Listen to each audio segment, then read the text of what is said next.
Christ est ressuscité, il est vraiment ressuscité. Alléluia. Pourquoi est-ce que nous nous réjouissons que le Christ soit ressuscité? Si nous nous réjouissons que le Christ est ressuscité simplement parce que c'est un grand événement et puis qu'on est bien content pour lui, dans le fond, hein? Et c'est quoi? Qu'est-ce qui fait que, précisément, ça va nous toucher, vous et moi? Eh bien, pour ça, il faut revenir au début du ministère public de Jésus. Il faut revenir au moment où lui-même se fait baptiser.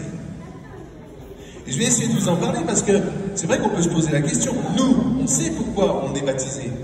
C'est parce que nous sommes pécheurs et que nous avons besoin d'être sauvés. Mais Jésus, non.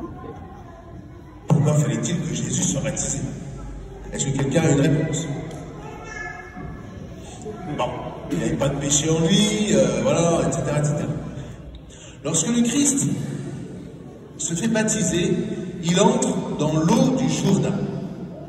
Il y a une chose que les chrétiens ne connaissent pas assez, mais c'est de la faute de leur pasteur, attention, qu'ils ne leur disent pas assez, c'est qu'on parle beaucoup de l'Esprit Saint comme d'un souffle, on parle beaucoup de l'Esprit Saint comme de la lumière, mais on ne parle pas suffisamment de l'Esprit comme eau, comme fleuve, comme torrent. Et plonger dans les eaux du Jourdain, ou plonger ou être baptisé comme Alexandre l'a été, ou Camille ou Gabriela hier, c'est par l'eau que cela se signifie. Pourquoi? Parce que l'eau est le signe de l'Esprit Saint. Maintenant, quand le Christ plonge dans le Jourdain, qu'est-ce qui se passe? Il plonge de telle sorte que, à partir de ce moment-là, tous ceux qui seront plongés comme lui dans les eaux du Jourdain, dans n'importe quelle eau, ça n'a pas d'importance, tous ceux-là seront attachés au Christ. Mais être attaché au Christ, attention, on a énormément de difficultés aujourd'hui à le comprendre parce que la philosophie contemporaine, moderne, fait passer l'individu avant le corps. Donc nous pensons, moi et Jésus. Mais c'est hyper protestant ça. C'est très moderne. Mais quand le Christ, quand les apôtres écrivent l'évangile, quand ils reçoivent l'enseignement du Christ, c'est pas du tout comme ça qu'on pense. On pense le corps que nous formons avant l'individu. L'individu est compris comme un membre du corps. Le membre ne peut pas se passer du corps. Si le membre tente par folie de se détacher du corps, il meurt. Vous avez qu'à essayer une main. Enlevez votre main, elle meurt. Donc c'est comme ça que Jésus lance ce renouveau de la Torah de Moïse. C'est-à-dire il crée un corps dont il sera la tête ou le fondement. Et à partir de ce moment-là, l'Esprit Saint devient quoi dans ce projet-là? Eh bien, l'Esprit Saint qui vient du Père va irriguer ce corps. Mais il irrigue le corps. C'est par le corps que nous formons et qui s'appelle l'Église. Je ne parle pas de l'institution ici, je parle du corps mystique que nous formons, du corps spirituel que nous sommes tous. Nous sommes tous irrigués par le même Esprit Saint. Autre image que prendra Saint Paul, nous sommes tous abreuvés au même Esprit Saint. C'est comme ça que nous sommes liés les uns les autres par le Christ, en Christ et avec le Christ. Que produit cette irrigation de l'Esprit Saint qui nous est donnée par l'Église? L'Église, le corps du Christ. Eh bien, cette irrigation de l'Esprit Saint fait que, d'abord, nous commençons à lutter avec le Christ. Nous entrons en agonie avec le Christ. Pourquoi faire? Quel est le sens de l'agonie de Jésus? Le sens de l'agonie de Jésus, c'est de rejeter le péché, c'est de rejeter toute convoitise, c'est de rejeter le mal. Et Dieu sait, quand c'est dit intellectuellement comme ça, vous êtes tous d'accord? Oui, bien sûr. Maintenant, dans les faits, frères et sœurs, dans les faits, quand vraiment vous avez mal, quand on vous a fait du mal, quand quelque chose, ça peut aller de trucs hyper mesquins, vous avez juste été contrarié, Combien de fois dans les couples, dans les familles, je suis contrarié, je fais la gueule? Eh ben, faire la tête, c'est quoi? C'est ajouter du mal au mal. Parce que je suis contrarié, c'est tout, voilà. Je pense à moi. Vous voyez bien que c'est pas si facile de se dire, non, non, non, au nom du Christ, au nom de l'Esprit Saint qui coule en nous tous, par le Christ, et qui vient du Père, eh bien je décide de combattre en moi toute tentation à répondre au mal pour le mal. Mes jésuites qui m'ont formé à Bruxelles me disaient, on n'ajoute pas du mal au mal, on n'ajoute jamais du mal au mal. Et avoir mal n'est pas un prétexte pour ajouter du mal au mal. Et vous voyez bien que c'est un combat. Non, c'est pas un combat pour vous, c'est naturel. Bien sûr que non, c'est pas naturel. C'est pour ça que vous avez besoin, comme moi d'ailleurs, et comme toute l'Église, nous avons tous besoin de nous attacher au Christ. Mais nous attacher au Christ, c'est pas un compte de grives. C'est entrer dans une véritable lutte, c'est entrer dans un véritable combat, et qui est le combat de l'amour, de la charité. Car qu'est-ce que la charité? Qu'est-ce que aimer en vérité? Aimer en vérité, c'est aimer sans convoitise, c'est aimer sans péché, c'est aimer sans vouloir que l'autre fasse ce que je voudrais qu'il fasse.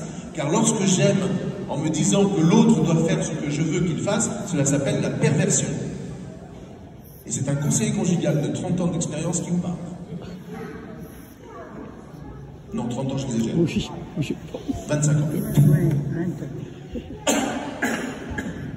Et vous sentez bien que, j'espère que vous vous sentez tout petit, non? On est tout petit. Moi aussi, je suis tout petit, bien entendu. Mais on progresse. On progresse. On n'est pas dans ce monde, c'est soit tu donnes une image parfaite, soit tu es carrément voué aux gémonies. Mais c'est pas ça la vie, ça c'est les médias, c'est les élites, je sais pas quoi, machin truc. Nous, ce que nous vivons, c'est qu'avec le Christ, irrigué par l'Esprit Saint, nous essayons de grandir.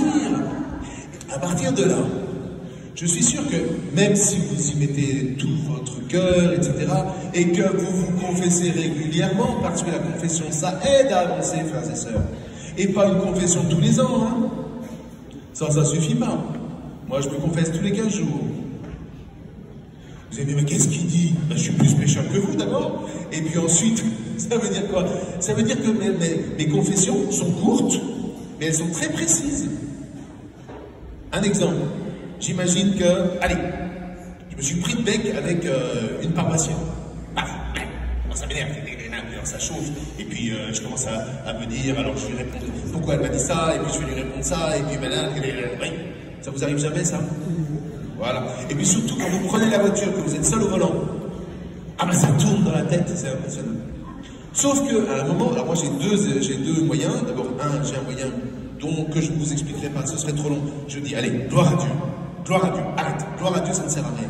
Mais ensuite quand je vais me confesser dans les 15 jours, qu'est-ce que je dis? Je dis je demande pardon, d'abord j'écris tout sur un papier, comme ça je n'ai pas besoin de me demander ce que je vais dire. Et puis ensuite, j'ai 3-4 points où je dis, ah là, Seigneur, je te demande pardon parce que franchement, je me suis emporté contre cette paroissienne. Et je m'emporte quelquefois aussi contre les paroissiens. Et je te demande pardon. Vraiment, je te demande pardon. Mes frères et sœurs, je sors du tribunal nu. Excellent. Je sors du confessionnal. Pardon. Je sors du confessionnal. Je croise cette sœur et je la regarde déjà plus de la même manière. Est-ce que vous comprenez? Pourquoi? Parce que j'ai posé une parole devant le Seigneur.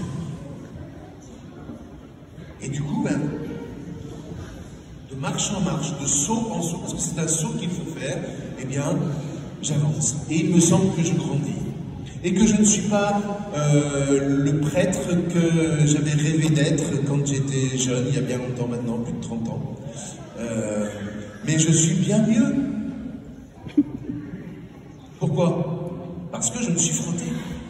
C'est comme les galets dans l'eau. Ça s'arrondit, pourquoi? Parce que vous vous frottez et que vous n'avez pas peur du combat. Ce que je reproche beaucoup à notre monde d'aujourd'hui, c'est que nous avons peur du combat. Ah, pas du combat extérieur, mais du combat intérieur. Dernière partie de mon homélie. Je suis sûr que, en bon chrétien, vous vous posez la question, mais est-ce que je vais ressusciter? Est-ce que je vais aller au paradis? Est-ce que ceci? Est-ce que cela? Mais ce sont des fausses questions. Ce sont des questions d'individus de la modernité, frères et sœurs. La seule question que vous avez à vous poser n'est pas du tout celle de savoir si oui ou non vous irez au paradis. La seule question que vous avez à vous poser, c'est est-ce que je m'attache ou non au Christ? Car dans le corps du Christ, si un seul membre pêche, tout le corps pêche. Je me suis, il n'y a pas longtemps, coupé un morceau de doigt. C'est tout le corps qui a senti le truc, hein. Ça va, je dois dire, bon. Maintenant, frères et sœurs, si un seul ressuscite, qu'est-ce que ça veut dire? Tous ressuscitent. Ça veut dire que tout le corps ressuscite. Est-ce que vous voyez l'enjeu? L'enjeu, c'est si je m'attache au Christ, si je travaille en moi cet attachement au Christ, à travers la méditation de l'Écriture, à travers la fréquentation des sacrements, à travers tout ce que l'Église nous propose. Si je m'attache au Christ, je sais d'une assurance puissante que je ressusciterai avec le Christ, car je fais partie de son corps, dont je suis un membre. Et ça a déjà commencé bien avant le Christ, car tout ça, ça a été préparé par la Torah de Moïse et par toute l'histoire qui a précédé. Le chemin que met en place la Torah de Moïse, eh bien le Christ va l'offrir à la multitude des hommes, à la multitude de ceux qui sauront s'attacher à lui. Encore faut-il pour cela, et je terminerai là-dessus, qu'il y ait des missionnaires. Alors aujourd'hui, on est complètement dans la victimisation, le machin, il ne faut pas les toucher, il faut pas... Mais croyez-moi, quand j'étais en Afrique, j'étais encore jeune, j'étais même pas encore prêtre, j'étais même pas séminariste, j'y pensais pas. Mais j'écoutais des jeunes Africains qui me disaient, mais tu sais, quand les missionnaires sont arrivés et qu'ils ont commencé à nous parler d'amour et qu'ils ont commencé à témoigner du Christ, mais on s'est dit, mais on les attendait depuis tellement longtemps. Où étaient-ils? Pourquoi n'étaient-ils pas venus avant? Pourquoi? Parce qu'ils m'ont dit, parce que ça nous a libérés de la sorcellerie, ça nous a libérés de l'emprise qui était sur nous. On a été renouvelés. Donc quand on nous dit que c'est de la doctrine et qu'on endoctrine les peuples, faut pas rigoler. Alors ça c'est plutôt d'ailleurs le mode catholique, je ne dirais rien sur le mode protestant d'évangélisation. Parce que bon, mais le mode catholique c'est quoi? C'est quand ils arrivent en Amérique du Sud. Bon, il y a eu des trucs qui ne sont pas défendables, mais qui c'était des choses politiques. Et du point de vue spirituel, rendons-nous compte que si vous allez faire de l'histoire, vous allez vous apercevoir que la pratique maya, la pratique aztèque, etc., il y a des études qui ont montré que en un an, ces religions effectuaient plus de 20 000 sacrifices humains. Donc, quand même, quand les missionnaires arrivent et qu'ils leur disent « Non, non, non, mais ça on arrête », c'est pas une libération. Vous voyez, on n'est pas en train de dire que c'est une doctrine qu'il faut imposer au monde entier.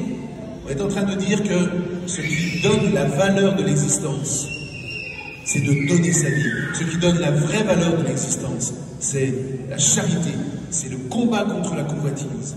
Et frères et sœurs, donc je termine là-dessus parce que j'étais déjà trop long, mais vraiment, avoir la foi, ce n'est pas avoir une doctrine. Quand le Christ ressuscite et qu'il remporte la victoire sur la mort, ce n'est pas la victoire d'un parti. Nous ne sommes pas un parti, nous sommes un corps. Et encore une fois, nous sommes un corps irrigué par le même esprit qui nous donne la vie. Et c'est cela qu'il nous faut garder. Car tant que nous serons irrigués, tant que cet Esprit Saint nous poussera à vivre profondément le cœur de notre foi et nous fera grandir, nous rendra vivants, tant que nous vivrons comme ça, nous serons attachés au Christ et nous ressusciterons. Je ne peux pas vous dire mieux. Je ne vous demande même pas si vous avez envie de ressusciter. C'est est-ce que vous voulez vous attacher au Christ? Oui. Eh bien, je vais vous donner l'occasion de leur dire parce que maintenant on va proclamer notre foi. Et je vais passer parmi vous pour vous rappeler votre baptême à travers l'aspersion que je vais effectuer. Je vous préviens tout de suite, ça n'est que de l'eau. Donc quand j'arrive, c'est pas la peine de vous protéger, au contraire. Recevez cela avec joie.